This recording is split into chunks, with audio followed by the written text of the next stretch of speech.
I wanted to be an ASMR person so bad. Not really, but like, am I doing it? Let's get into it.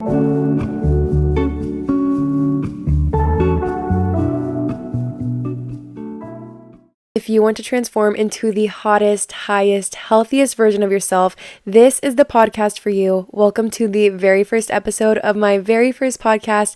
This is Hot and Unbothered. I am your host, Brianna Gomez. If you don't know me, it is so nice to meet you guys, and I'm so happy you're here and that you found my podcast.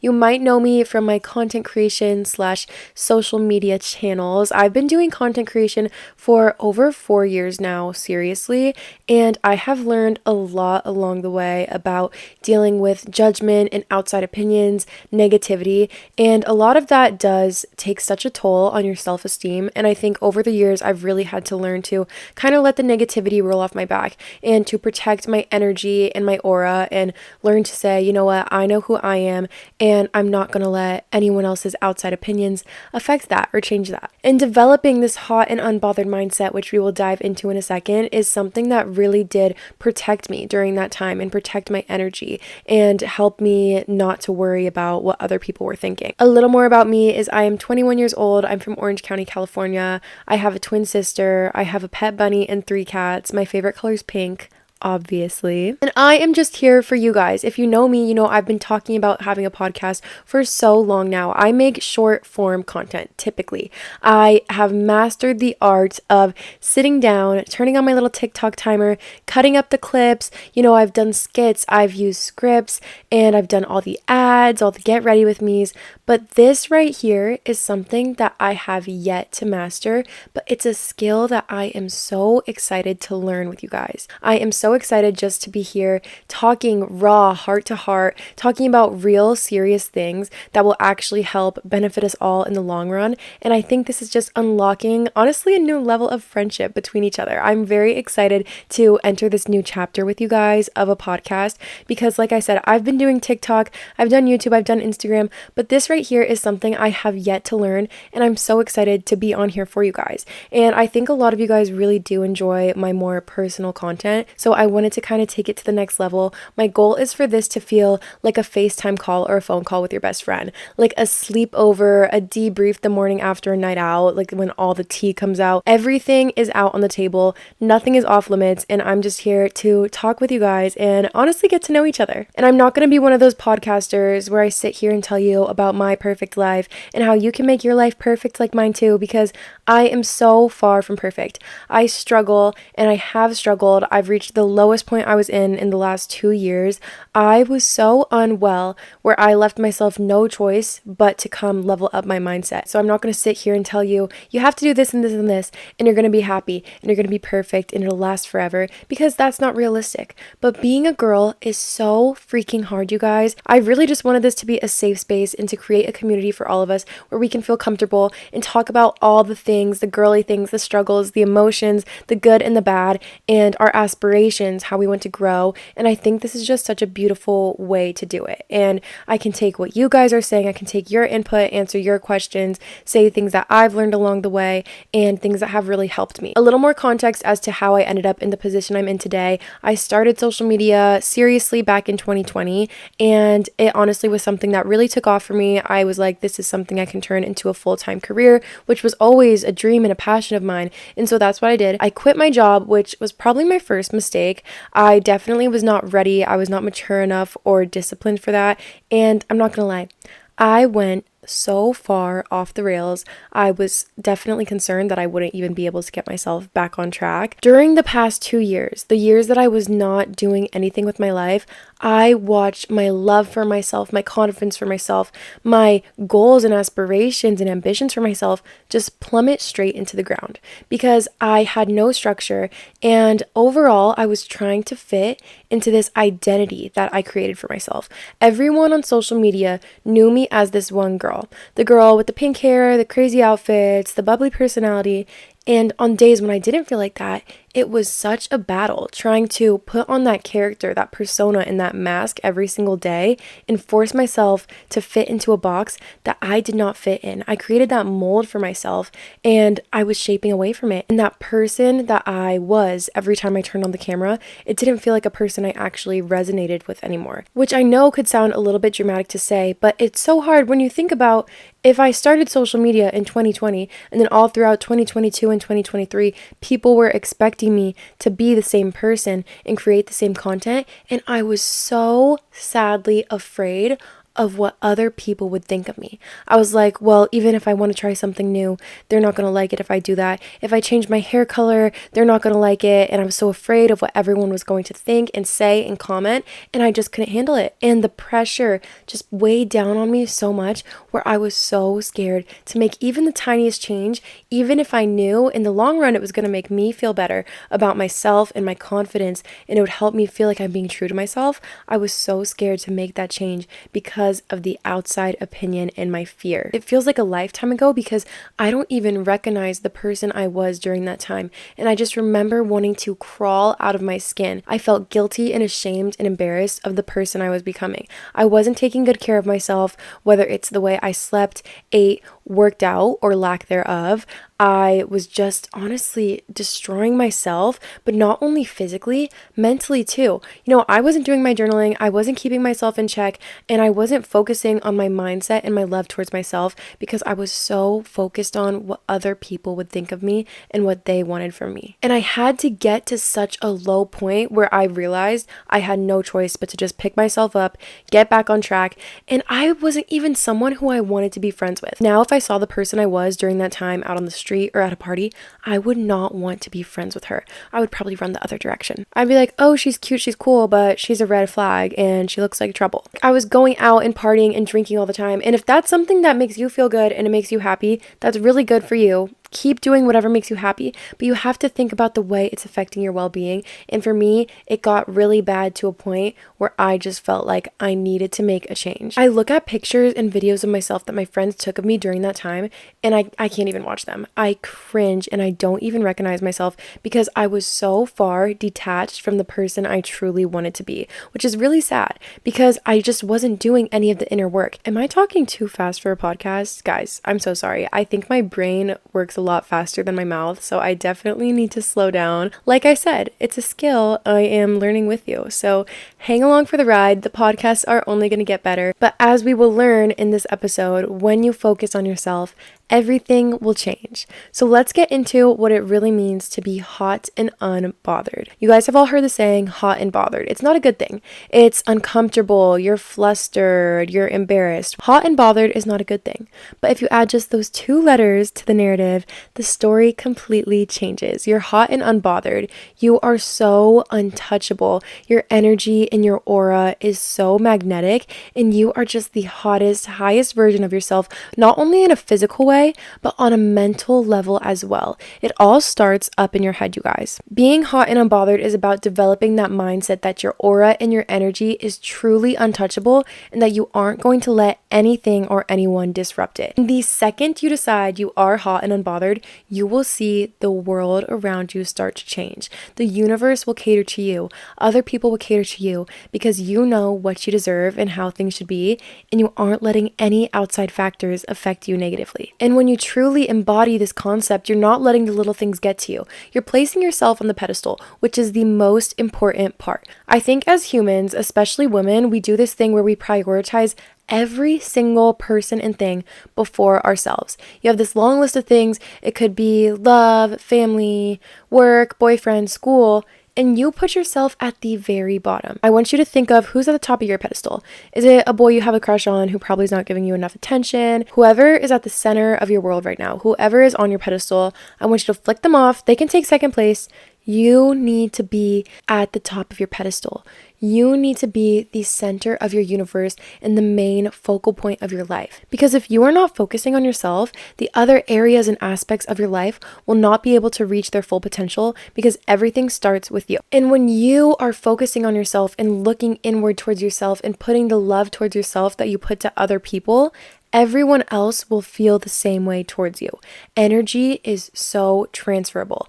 Energies speak before words do. You can look at someone and just get a vibe from them without even having them speak, because we just as humans pick up on other people's energy before even having a conversation with someone. So if you decide that you are hot and unbothered, you are magnetic, you are confident, you are powerful, people will pick up on that energy. But if you walk into a room and your head's down and you're thinking, I'm so ugly, I'm insecure, I don't like my outfit, I'm not going to make friends here. Yeah, you're not going to make friends here. No one's going to want to talk to that girl. Who would? That's why being hot is literally a mindset, you guys. You just have to flip the switch in your brain and decide that you are beautiful. Tell yourself that you are hot and you are powerful, you're magnetic, you're glowing, because once you truly believe it, other people will too. I'll go more in depth about self-concept in another episode because it's the most important concept in my opinion, but it's essentially in a nutshell the idea that however you perceive yourself, other people will perceive you too. So the beliefs and the energy that you feel towards yourself, that is how other people will feel towards you as well. So you decide how other people will treat you and view you based off of how you are treating and viewing yourself. Once you have the realization that you are quite literally in power of how other people will think of you, you can change the narrative so much.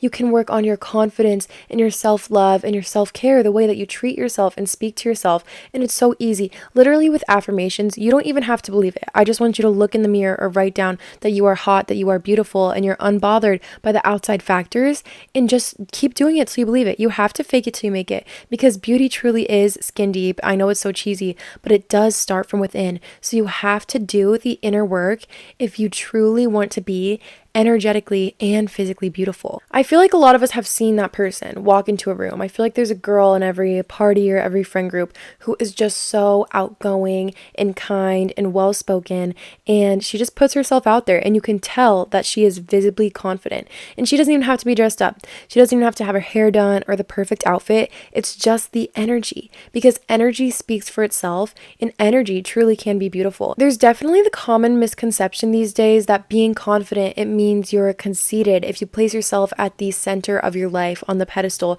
it means you're selfish, you're egotistical. But really, I think that comes from people who are honestly just jealous that they aren't able to see themselves the way that you view yourself. Because how could you look at someone who is clearly loving themselves and nourishing their body and caring for themselves and sustaining their own confidence in a healthy mindset? How could you look at someone and be upset that they are doing something good for themselves?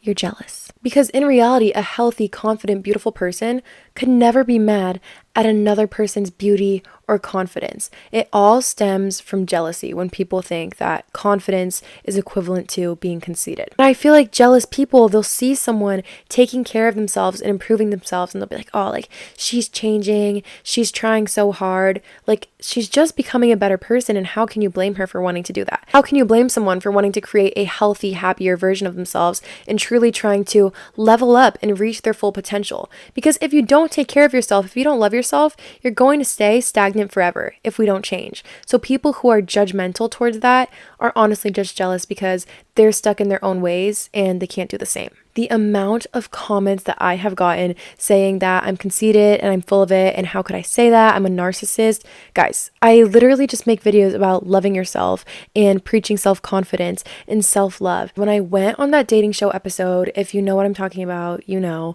I literally got the meanest comments from some people saying that I was a narcissist and that I was the most egotistical person they've ever seen on the internet, all because I came across as confident. I think I maybe accepted a compliment and I was a little outgoing and started some conversations. He said my boots were cute and I was like, oh, thank you. And then everyone was like, oh my God, her ego is huge and she's so selfish and blah, blah, blah. She knew she was going to win. And I was like, hello? I literally am doing the same thing as everybody else. But then again, there were some really, really sweet, genuine comments, and I could tell those people that were saying the nice things about me and my energy and my beauty, those people definitely had good energy and they were beautiful as well. And they would not let these mean haters in the comments ruin their day, so I didn't either. Honestly, I just had to laugh it off, because how can you be mad at someone for literally just being themselves? I don't even think I did anything annoying. If I'm being honest, I think I just said thank you to a compliment and I came across as very outgoing and friendly and confident, and everyone hated it. I think that people with good energy can recognize other good energy, and that's all that matters to me. I know that not everyone is going to like me, and that's something that's really important to remember, not only on social media, but just going forward with everyday life. Even if you are beautiful and you have the most powerful, magnetic, beautiful energy, not everyone will like you. And that's something that I've just learned to be unbothered with. Hot and Unbothered, it's in the title. And when it comes to the unbothered portion of Hot and Unbothered, I am no hero. I am not perfect. I struggle so badly with anxiety and overthinking. We all struggle with our battles of depression, whatever it may be. Life is not easy, and I don't expect you all to just snap your fingers and magically you're saved after developing this mindset, but there are ways that you can go about it and try to implement these mindsets in order to make your day-to-day life easier and being able to address a situation where you're nervous or anxious. And remember who you are, remember this mindset, and hopefully it'll help a little bit. It definitely takes practice, but I want you to think of a heated situation, whether it's with a customer or you're fighting with a friend or family member. Think of the highest version of yourself and think of how they would react. Would they show a big reaction? Would they act recklessly and negatively and stoop down to someone else's lower level? Or would you take the high road and would you say, you know what, I know better than to let this affect me and walk away? I think the concept of being unbothered is a really hard one for people to master, whether you're stubborn, whether you're anxious. We all have a little bit of it, and sometimes it's hard. It's hard to just let things roll off your back sometimes, but that's what I'm trying to learn to do because one, it's such a more elegant way to handle things. Like to see someone so heated and so hot and bothered, to be able to react in an unbothered way is so powerful, honestly. I am the queen of overthinking. I will overthink every little thing, and if you are anything like me, you will romanticize the shit out of things. I will create the perfect scenario in my head, the perfect step-by-step plan of how I want everything to go, of how I want this person to speak to me, and then I create these unrealistic expectations, so when something doesn't go my way, I get upset and my feelings are hurt and I'm sad and I'm let down because I clung on so tightly to this idea of something that wasn't even promised. And it's so hard. I'm an anxious attachment girly. I love to overthink and plan in my head. And that's where the law of detachment comes in. Again, this will be a whole separate episode because I love the law of detachment. I think it is such a healing mindset to have. And it honestly helps so much with the overthinking and with the anxiety. The law of detachment in a short version is basically learning to let go. So when you try to control every little thing and cling on to the outcome, you are so stuck in your head that you're literally resisting the flow of the plan that the universe or God has for you. You're resisting whatever blessings are coming your way by being literally a stick in the mud. And really learning how to release that attachment will set you so free. And again, it shows. When you're worried 24/7 and you're constantly stressed out about what's going to happen next, you drive yourself literally insane. And I hate to break it to you, but that's not very hot. That's not attractive. It's not cute. Desperation looks good on no one. I don't know if anyone's ever tried to catch a butterfly, but I want you to just picture it. You're chasing after a butterfly. And everyone knows if you chase after a butterfly, you're probably not going to catch it. You're going to reach your hand out, grasping for dear life, trying to close it in your hand, shut it tight, and trap it in there, and it's probably going to crumble and get crushed. You're not going to catch a butterfly that way. The way you catch a butterfly is sitting still in your positive energy. You're in a calm, grateful, peaceful state. And the butterfly comes to you because you are beautiful and you're patient and your happy presence, and the butterfly will just land on you. You don't have to go chasing after things because if you chase after things, they're just going to run even further. And that's a huge part about detaching from things and detaching from the outcome, because the more you chase after it and cling on to it, the further it will run away from you. And again, I romanticize life so much that I set these high expectations in my head for these situations. And when someone or something is not turning out the way I hoped it would, I would literally try to insert myself in the situation and correct it. It doesn't work like that. I would try so hard to just get the right thing to happen, but I realized people are going to treat you exactly how they feel about you. So when someone shows you how they feel about you, you have to stop trying to paint a different picture. You could lead a horse to water, but you can't force it to drink. So no matter how hard you try to make what you think is the right thing happen, If it's not meant for you, it's going to escape you anyway. And holding on to things that are no longer serving you will only hurt you more in the long run, which is why it's so important to learn how to detach and just let things come and go with ease in and out of your life, because whatever is meant for you will find you, and you have to truly believe that. I started doing this thing where I just observe. Let people show me who they really are. And if you don't like what you see, accept the answer and learn to walk away. If it is meant for you, it'll come back to you. There's no need to cling on to it for dear life, please. And that's the whole premise of the hot and unbothered mindset. The story that you write yourself in your head is what will translate into reality. I want you guys to try flipping the switch in your brain and developing the hot and unbothered mindset. Embody this mindset for at least a few days and decide that you are hot, unbothered, you are magnetic, and you're powerful. Your energy is so high and irresistible. And I just want you to watch how life in the universe and other people will cater to you. Because when you believe that you're hot and unbothered, people are drawn to you like moths to a flame, you guys. It's so magnetic. And on that note, I believe that concludes our very first episode of Hot and Unbothered. I hope you guys enjoyed it. Please take the time to rate it, follow us on Instagram at Hot Unbothered. You can always DM me or message me questions. I'm going to create a little community, the broadcast channel, so that you can all join and we can chat on Instagram. There's a Hot and Unbothered website. There's Hot and Unbothered everything. So go check out the links. I hope you guys enjoyed, and I will see you next Brie Day or Friday next week. Love you guys so much, and I will see you in our next episode.